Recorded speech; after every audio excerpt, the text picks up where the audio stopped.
नमस्कार,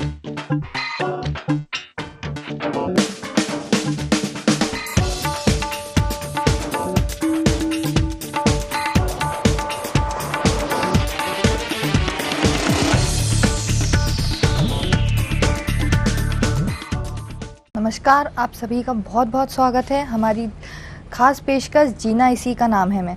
आज हमारे साथ हैं डॉक्टर राजेश शर्मा जी। डॉक्टर साहब, बहुत स्वागत है आपका हमारे शो में। नमस्कार जी। सर, एक बहुत कॉमन टर्म निकल के आया है, डिप्रेशन, एंजाइटी। हम देखें तो हर दूसरा व्यक्ति ये कहता है कि हमें डिप्रेशन है, हमें एंजाइटी प्रॉब्लम है। हम बहुत जल्दी चीज़ों को लेकर डिप्रेस हो जाते हैं। हम मतलब छोटे छोटे बच्चे तक मार्क्स अगर नहीं आ पा रहे हैं तो वो डिप्रेशन में चले जाते हैं। तो सर, ऐसे में इंसान को खुद की काबिलियत कैसे, मतलब मोटिवेट कैसे रहना चाहिए? सबसे पहले तो ND24 के सभी बंधुओं को, सभी बच्चों को जो डिप्रेशन में नहीं है और ना ही जा सकते हैं, क्योंकि वो हमारा ये एपिसोड देखते हैं जिसका नाम ही है जीना इसी का नाम है। तो सबको बहुत बहुत नमस्कार। वैशाली, आपने जो बात की है डिप्रेशन, एंग्जाइटी, ये बड़े ही निराशाजनक शब्दों को आपने जो है उच्चारित किया है अभी। ये बात सत्य है बिल्कुल कि इस रोज़मर्रा की ज़िंदगी में, आपाधापी में, और जिस तरह से हम आगे बढ़ते जा रहे हैं पीढ़ी दर पीढ़ी अगर हम देखते हैं, तो आज से हमारे पिताजी के जीवन को देखते हैं, यदि हमारे दादाजी जो हैं उनके जीवन को देखते हैं, और आने वाले समय में आज की जो आधुनिक पीढ़ी है, जो इंटरनेट के साथ पैदा हुई है, जो मोबाइल हाथ में लेके, आजकल छोटे बच्चों का, जो बच्चा 1 साल का होता नहीं है लेकिन माँ जो है उसको बहलाने के लिए जो है एक मोबाइल हाथ में दे देती है, ठीक है, बच्चा उसके साथ खेलने लगता है। ये शब्द कैसे आते हैं? क्या होता है कि जन्म के बाद में बाह्य जगत के साथ में हम अपनी इंद्रियों द्वारा न जुड़ते हैं। जितनी बाह्य जगत की जितनी भी इंफॉर्मेशन है वो हमारे ब्रेन को, हमारे सेंसेस के थ्रू पता चलती है, और उसके बाद धीरे धीरे करते करते सब चीज़ों के बारे में हम लोग जानने लगते हैं, हमारा इंटरनल नॉलेज बढ़ने लगता है।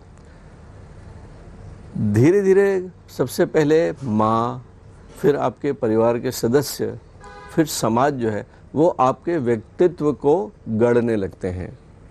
ठीक है, मैं कितना बेहतर हूँ, मैं कितना अच्छा हूँ, ये मैं खुद को सर्टिफिकेट नहीं देता वैशाली, है ना। आपको समाज देता है, आपको आपके पेरेंट्स। एग्जाम्पल के तौर पे बच्चा अभी छोटा होता ही है, हम उसको कितने प्यार दुलार के साथ में, मेरा राजा बेटा, मेरा सोना बेटा। सोसाइटी का बहुत ज़्यादा इन्फ्लुएंस बढ़ता जा रहा है। सोसाइटी तो बाद में आती है वैशाली, उसके पहले जो है, जो घर के वातावरण जो है, मेरा बच्चा बहुत प्यारा है, मेरा बच्चा बहुत प्यारा है। ये करते करते करते करते हम जब अपने आप को कनेक्ट कर लेते हैं, है ना। आप बहुत अच्छे टीवी के जो आप न्यूज़ रीडर हो, आप जो है, आपका उच्चारण बहुत अच्छा है, ये आप डिसाइड नहीं करते, श्रोता डिसाइड करता है। ठीक है, मैं एक अच्छा डॉक्टर हूँ, ये मैं डिसाइड नहीं करता, मेरा ठीक होने वाला पेशेंट मुझे सर्टिफिकेट देता है। तो ये समाज जो है, जो आपको जो है एक सर्टिफिकेट देता है धीरे धीरे, और उसमें से जितनी बेहतर चीज़ें लगती हैं, जो चीज़ें हमको सुख देती हैं, जो हमारे सेल्फ एस्टीम को बढ़ाती हैं, जो मुझे खुश करती हैं, हम उनको सहेज के रख लेते हैं। ठीक है, हम उनको सहेज के रख लेते हैं। क्यों नहीं रखें? जो स्तुति है, जो हमें अंदर से हमारे हैप्पी हार्मोन्स को जो सिक्रीट कराती है, जो एक फीलिंग देती है, हम उसे सहेज के रखते हैं क्योंकि हमें अच्छा लगता है। समय के साथ बढ़ते बढ़ते बढ़ते बढ़ते यही चीज़ें जो है हमें आईनेस प्रदान करती हैं, जिसको हम लोग बोलते हैं, अहंकार नहीं बोल सकते उसको, अहम आकार। मैं मेरे बारे में जो एक धारणा बांध लेता हूँ समाज द्वारा दी गई, उसमें जो बेहतर है उसे मैं रोक लेता हूँ। लेकिन वही धारणा जब कहीं चोटिल होती है, अगर कहीं उसके विपरीत अगर कोई मुझे बोलता है तो मुझे क्रोध भी आता है, मुझे क्रोध आता है।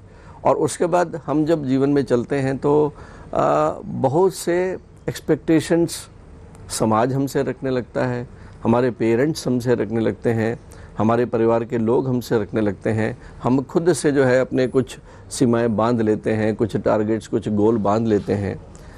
जीवन में चलते चलते आपकी अपब्रिंगिंग कैसी होती है वैशाली, इस पे बहुत ज़्यादा डिपेंड करता है, क्योंकि आज ऐसा कोई दिन नहीं होता जिस दिन पेपर में नहीं पढ़ने को मिले। छोटी सी बात पे अगर माँ ने अपनी बेटी को मोबाइल देखने के लिए मना किया, ज़्यादा उसके यूज़ के लिए मना किया, पता चलता है कि वो कमरे में गई और उसने उठा के गलत कदम उठा लिया। एक दो नहीं, ऐसे उदाहरण भरे हुए हैं वैशाली। तो यही है कि लोग एक्सपेक्टेशंस बांध लेते हैं, अगर वो एक्सपेक्टेशंस पूरी नहीं होती हैं तो वो निराश हो जाते हैं, इस हद तक कि अपने आप को नुकसान पहुंचा लेते हैं। तो ऐसे में उनको सेल्फ मोटिवेशन कहाँ से लाना चाहिए? कैसे? मैं उसी बात पे आ रहा था कि ऐसा होता क्यों है। मतलब एक व्यक्ति जो है ये ऐसा बनता क्यों है कि छोटे मोटे फेलियर से घबरा के वो इतना बड़ा कदम उठा लेता है। ऐसा क्यों होता है? बेसिकली ये ऐसा इसलिए होता है कि इसको जो है ना, ये एक वन टाइम इवेंट नहीं है वैशाली। ये आपके बचपन से लेके आप किस परिवेश में पले हो, आप जो है आपके घर के दूसरे सदस्य जो है आपको कितना गंभीरता से लेते हैं, कितना सुनते हैं। कहीं ना कहीं अनजाने में जो है छोटी छोटी घटनाएं होती हैं घर में, जो है 2 भाई 3 भाई 4 भाई 2 बहनें जो भी है घर में, अगर कहीं हल्का सा संघर्ष है, कहीं आर्थिक तंगी है, तो बहुत सी चीज़ें दबी रह जाती हैं, नहीं निकल के आती। घर में आपस के रिलेशनशिप में जो है वो स्पेस नहीं होता कि बच्चा या बच्ची जो है बेबाक होकर अपनी माँ से, अपने पिता से, अपने बड़े भाई से कुछ कह पाए। कुछ भी उसके घर में परेशानी है, उसके स्कूल में परेशानी है, जो भी है, ये नहीं कहने से धीरे धीरे ये सब चीज़ें अंदर एक ग्रंथियाँ बना लेती हैं। आपका पर्सनालिटी आपकी जो है धीरे धीरे दबने लगती है। ये अंदर में इतना एक नेगेटिव वातावरण बना लेती है कि आपका जीवन जीने की दृष्टि बदल जाती है। और दूसरी बात जो है, जब आपने फेलियर्स नहीं सीखे, मेरे हिसाब से जीवन में मैं हमेशा बोलता भी हूँ जब भी मुझे वक्त मिलता है कि सक्सेस का विपरीत फेलियर नहीं होता। ठीक है, सक्सेस का विपरीत होता है लर्निंग। अगर आप सफल नहीं हुए हो तो आप फेलियर नहीं कहलाओगे। ठीक है, आपने, इसका मतलब हमको ये एक पैरामीटर है कि हमने सफलता का प्रयास पूरे मन से नहीं किया। ये एक लेसन है आपके लिए, है ना। थॉमस एडिसन जिसने बल्ब का आविष्कार किया, वो कहता है वो 9,999 बार फेल हुआ है। वो उसने उसके बाद उसकी पॉजिटिव स्टेटमेंट क्या बोलती है कि मैं वो 9,999 तरीके जानता हूँ जिससे बल्ब का आविष्कार नहीं हो सकता। सी, है ना, गिलास आधा भरा है, आधा खाली है। आपको जीवन को कैसे देखने का है। और दूसरा जो है, एक नहीं, आपको मैं मतलब ऐसे उदाहरण अमिताभ बच्चन जी से लेके, ठीक है, अब्राहम लिंकन से लेके, ऐसे एक नहीं, ऐसे कई एग्जाम्पल्स मिल सकते हैं।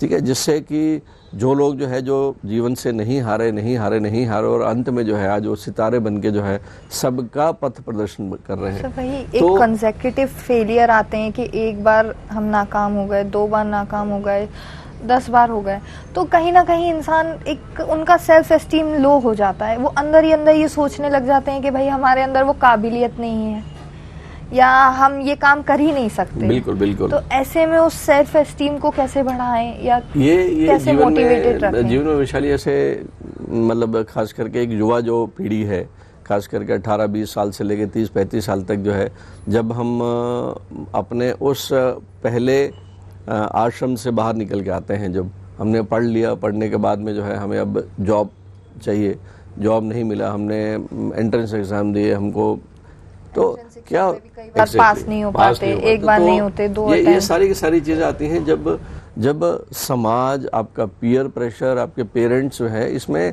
एक उस बच्चे की या बच्ची की गलती नहीं है, इसमें वो वातावरण पूरा जो है, जो उससे जो है अनड्यू एक्सपेक्टेशंस रखता है ना। बचपन से जो है हम एक किसी बच्चे की तारीफ़ कर रहे हैं, तारीफ़ करते करते आपने जो है हमेशा मेरा बच्चा क्लास में प्रथम आता है, मेरा बच्चा क्लास में फर्स्ट आता है।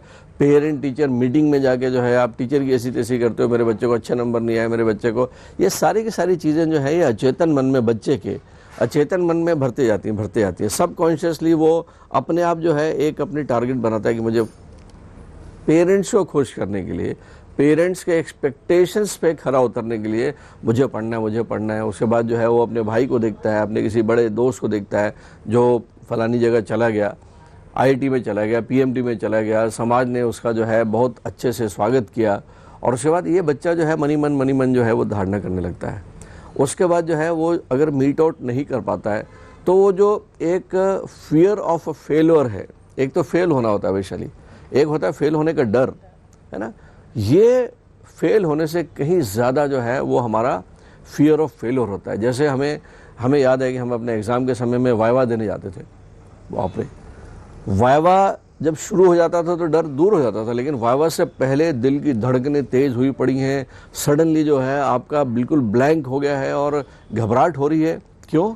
क्योंकि आप पहले से एंटिसिपेट करने लगते हो। हाँ, एग्जाम के नाम बिल्कुल से होता है, एंटिसिपेट करने लगते हो कि ऐसा नहीं हुआ तो क्या हुआ।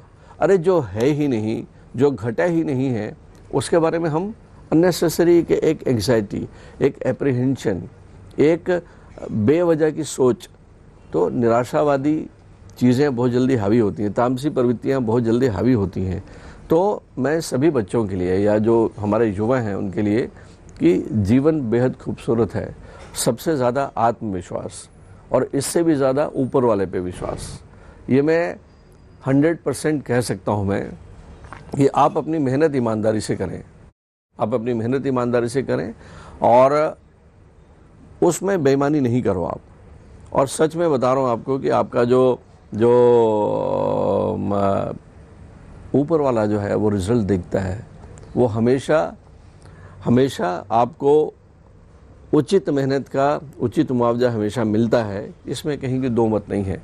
तो सारे मेरे जो मित्र हैं, मेरे युवा दोस्त हैं, सारे बंधु जो हैं, वो सारे जो भी इस वक्त देख रहे हैं कि एक या दो फेलियर से नहीं, इसको इस तरह से ले कि आपके लिए और उसने बेहतर सोच रखा है। अगर इस प्रयास में अगर कमी रही है, मैं अगर खुद का एग्जाम्पल भी दूं, मैं देने में मैं छुपाऊंगा नहीं, 3 बार मैं फेल हुआ पीएमटी में, 3 बार फेल होने के बाद जो है, पहली बार फेल हुआ, ठीक है, दूसरी बार फेल हुआ, तो जीवन में आता है, ये सब क्षण सबके जीवन में आते हैं कि आप खुद से, आपके पेरेंट्स जो हैं उन सब से, और वो जो फियर ऑफ फेलियर है वो इतना टेंशन देता है आपको सडनली सामने अंधकार पूरा दिखने लगता है। तो दोस्तों, छोटे मोटे चीज़ों से घबराना नहीं है वैशाली। सर, जैसे कि आजकल होता है स्कूल में ही बच्चों को कैटेगराइज कर दिया जाता है कि ये बिलो एवरेज है, ये एवरेज है, ये अबव एवरेज है। तो बिलो वाले अपने आप को अंडर एस्टिमेट करने लगते हैं कि हम पढ़ लिख नहीं सकते। जो अबव एवरेज है उनके साथ इतनी उम्मीदें बांध दी जाती हैं कि आप आईआईटी क्रैक कर सकते हैं, आप जेईई क्रैक कर सकते हैं, लेकिन जब वो नहीं कर पाते हैं तो निराश हो जाते हैं। ये बिल्कुल गलत है, और आप जो बात कर रहे हो इस पे मैं इसका बहुत ही सख्त विरोधी हूँ। खास करके जो प्राइवेट ट्यूशन पढ़ाने वाले जितने भी कोचिंग्स हैं वैशाली, मुझे पता है कि मेरे खुद का बेटा जो है, जब मैथमेटिक्स के बाद में आईआईटी के लिए जब 1-2 कोचिंग के लिए गया, मुझे बड़ा आश्चर्य हुआ कि एक तो 200, 250, 300 बच्चे जो है वो कोचिंग ले रहे हैं, इतने सारे बच्चे, इतने सारों में भी वो गिने चुनों पे फोकस करते हैं। आई थिंक वो सभी पे, क्योंकि 200 बच्चों पे एक साथ ध्यान देना उनके लिए भी प्रैक्टिकली पॉसिबल नहीं, लेकिन ये गलत है। ये जो है, मतलब मैंने कहा ना कि एक तो हम जो है एक इस तरह की दौड़ में जा चुके हैं वैशाली, जिसमें कि हमको पता नहीं है, हमारे पेरेंट्स, हमारे माँ बाप जो हैं वो भी बच्चों के जो मतलब आईआईटी जाना है तो लाइन लगी हुई है। अरे सब बच्चे नहीं जा सकते और आवश्यकता भी नहीं है जाने की, ठीक है। जीवन में कोई ज़रूरी नहीं है कि जो है सारे के सारे जो है आप एजुकेशन लेके, कोई डिग्री लेके जीवन की सफलता को आप नहीं जोड़ सकते। ऐसे एक नहीं, ऐसे सैकड़ों उदाहरण हैं। मैं यहाँ कहना ये मेरा तात्पर्य नहीं होगा कि जो स्कूल में अच्छे नहीं हैं वो आगे जाके जीवन में सफल हो गए, मैं ऐसा नहीं कहना चाहूँगा। लेकिन मैं उन बच्चों के लिए, बी स्मार्ट, आप अपने प्रति ईमानदार रहें, अति महत्वाकांक्षी बने, डिसिप्लिन हो आपके जीवन में, अनुशासन हो आपके जीवन में, ठीक है। ये सारे के सारे वो जो लोग हैं जो कभी जीवन में मेहनत करी नहीं, आपने अपने बचपन को लेके सारी की सारी जो बेहतरीन जो चीज़ें थी, जो आपकी अच्छाइयाँ हैं, वो आपने कभी देखी नहीं। शॉर्टकट चाहते हो आप, जो है मेहनत करने से कतराते हो और उसके बाद फल नहीं मिलता, तो आपका जो व्यक्तित्व है वो इस तरह के डिप्रेशन, एंग्जाइटी, निराशावादी चीज़ों पे जल्दी जाता है। अगर आप बचपन से जो है, देखिए मैं यहाँ कहना चाहूँगा कि जो भी हैप्पी सोल्स होते हैं, जो खुशनुमा व्यक्ति होते हैं, ठीक है, जो वाकई जीवन को जीना सीखते हैं, उनके जीवन में भी ऐसे अप्स एंड डाउन्स तो आते हैं। ये तो हमारे जीवन में वैशाली ये होता ही है, दिन है तो रात आएगी, रात है तो दिन होगा, ये तो जुड़ा ही हुआ है, इससे हम अलग नहीं रह सकते हैं ना। सर्दी आएगी तो गर्मी आएगी, फिर बरसात आएगी।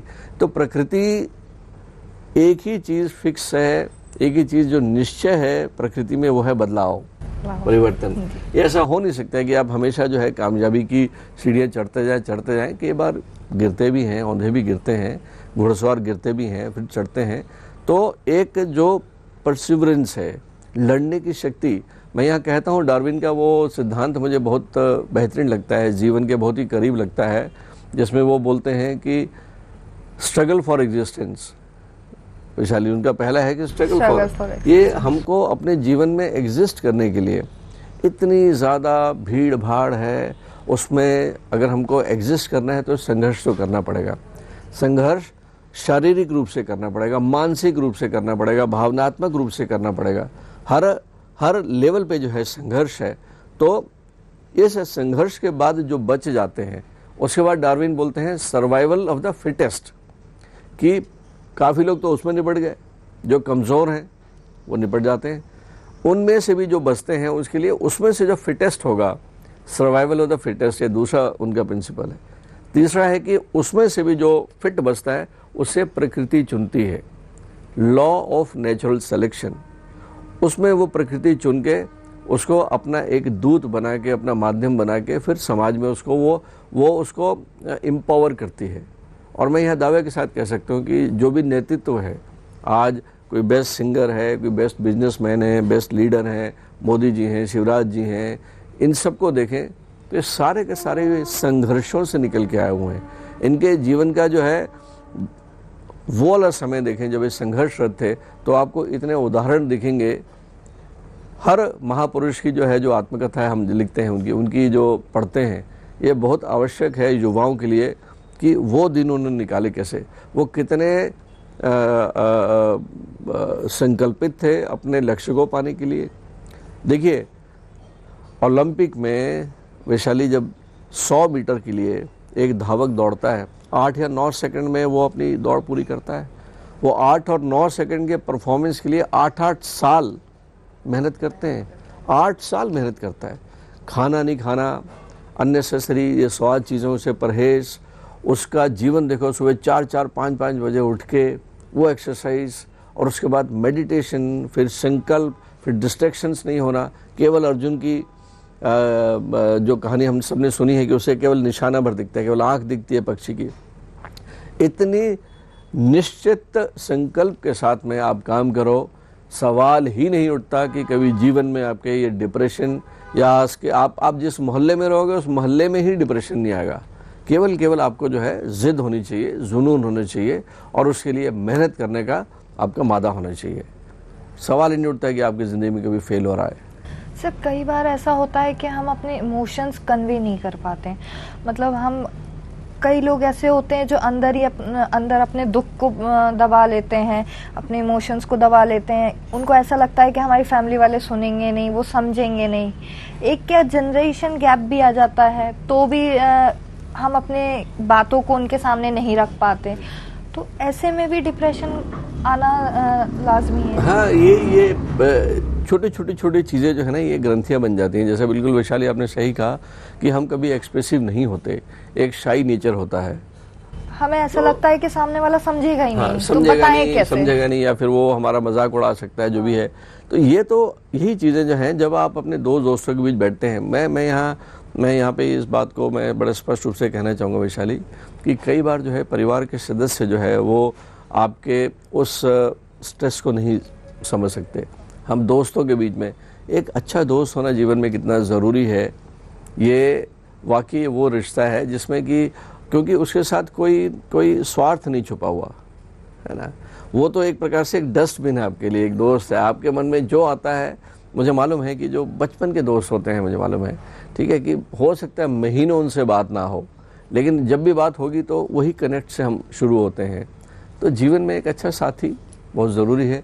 हम तो वैसे ही जो है हम एक सभ्य समाज में रहने वाले हैं, अकेले नहीं रह सकते हम, पॉसिबल ही नहीं है अकेले। तो समाज बनता है, परिवार बनते हैं, तो ये इसलिए बनते हैं। और इसमें सबसे बड़ी बात होती है कि देना सीखो आप। मुंशी प्रेमचंद जी ने बोला है कि परार्थ ही सबसे बड़ा स्वार्थ है। स्वार्थी मत बनिए, परार्थ ही सबसे बड़ा स्वार्थ है। पर अर्थ, आप किसी की सेवा करके जो सुख मिलता है आपको, ठीक है, वही सबसे बड़ा एक गुण है आपका। आप देना सीखें, आप सेवा करना सीखें। और एक बात ये भी कहूँगा मैं वैशाली कि जीवन में यहाँ तक आते आते ना एक आपको ना कुछ फार्मूले मिल जाते हैं जीवन से, कुछ अनुभव जो हो जाते हैं आपके। मैंने ये देखा है कि इस प्रकृति में, प्रकृति कभी उधार नहीं रखती। ये माँ जो नेचर है, मदर नेचर है, इसके बारे में यह कहूँगा कि आपको जो चाहिए खुद के लिए वो आप दो।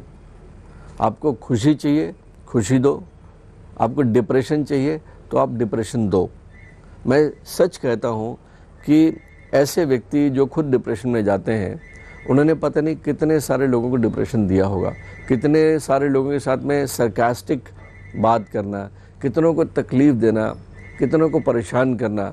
और अंततः यही जो चीज़ें हैं, यही ऊर्जा वापस, यही तरंगें वापस आती हैं। एक खुशनुमा व्यक्ति है जो हमेशा मदद के लिए है, हमेशा मदद के लिए तैयार है, उसके साथ कभी ऐसा होगा नहीं। यह 100% तय है। देखो हम अक्सर जो है एक भेड़ चाल के जैसे जो है एक ऐसी नाव में बैठ जाते हैं जिसके चप्पू हमारे हाथ में नहीं है। हम उस बहाव के साथ बहते चले जाते हैं। मनुष्य होने का केवल एक जो हमको बाकी सब प्राणियों से अलग करता है, वो यही करता है कि हम में सोचने की शक्ति है। ये क्यों, ये जिज्ञासा कि ये मेरे साथ क्यों हुआ, ये शक्ति केवल मनुष्य के मस्तिष्क में है, केवल उसके ब्रेन में ही बातें हैं। बाकी सारे जो पशु तुल्य जीवन जीने वाले लोग हैं वो केवल सोच नहीं सकते कि ये उनके साथ क्यों हो रहा है। तार्किक बुद्धि, जिज्ञासा, एंटीसिपेशन, ये सारी की सारी चीज़ें प्रेडिक्ट करना है, ये केवल और केवल इस ह्यूमन ब्रेन के साथ ही पॉसिबल है। तो अगर हमें जो है इस योनि में ईश्वर ने पैदा किया है, तो मुझे लगता है कि जीवन को जीने का तरीका जितना जल्दी सीख लें, और सबका एक ही टारगेट है कि खुश रहना है, और आपकी खुशियां जो हैं वो किसी पे निर्भर ना हो। मुझे ऐसा लगता है कि जिस भी व्यक्ति के जीवन में उसने अगर अपनी ज़रूरतों को और अपनी ख्वाहिशों को समझ लिया है, इन दोनों को उसने जो है अगर न्यूनतम कर लिया है, वही व्यक्ति सबसे ज़्यादा खुश है।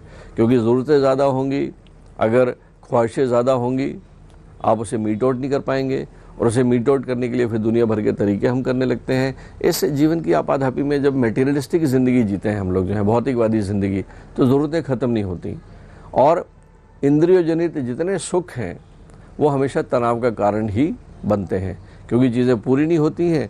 आपको जो है मतलब फिर डिप्रेशन आने लगता है, डिप्रेशन के बाद क्रोध आने लगता है, क्रोध में आदमी जो है उचित निर्णय नहीं ले पाता, उसके निर्णय गलत होने लगते हैं, वहाँ से निराशा उपजती है। इस तरह से ये चीज़ें चलती रहती हैं। तो बेहतर ये है, अच्छा जीवन जीने के लिए आत्मविश्वास होना चाहिए, सेवा का जो एक कैरेक्टर है वो अपनाना चाहिए, दूसरों के लिए मदद, आप ओपन रहिए, बिल्कुल दूसरों की मदद करने के लिए ओपन रहिए आप, और जीवन में हमेशा मस्त रहिए, ईश्वर पे भरोसा रखें, मेहनत करें, मेहनत से अपना जी ना चुराएं। ये बच्चों के लिए ये बहुत ज़रूरी है। सर आजकल तो कई लोग ऐसे हैं जो डिप्रेशन की दवाइयाँ खा रहे हैं, साइकेट्रिस्ट के पास कंसल्ट करने जाते हैं, तो साइकेट्रिस्ट आई थिंक उनकी बात सुनते तो हैं, उनको दवाइयाँ प्रिस्क्राइब कर देते हैं, लेकिन वो उस टाइम पे उनका एग्रेशन या एंजाइटी कम करने के लिए होता है। सर प्राइमरी सोल्यूशन है, सर इसका परमानेंट सोल्यूशन क्या है? वैशाली देखो, मैं अगर एंटी साइकेट्रिक की बात करता हूँ तो मैं यहाँ बताना चाहूँगा कि इस ग्लोब में वो कौन सा देश है जहाँ सबसे ज़्यादा एंटी साइकेट्रिक दवाइयाँ ली जाती हैं? आपको पता है? America, US.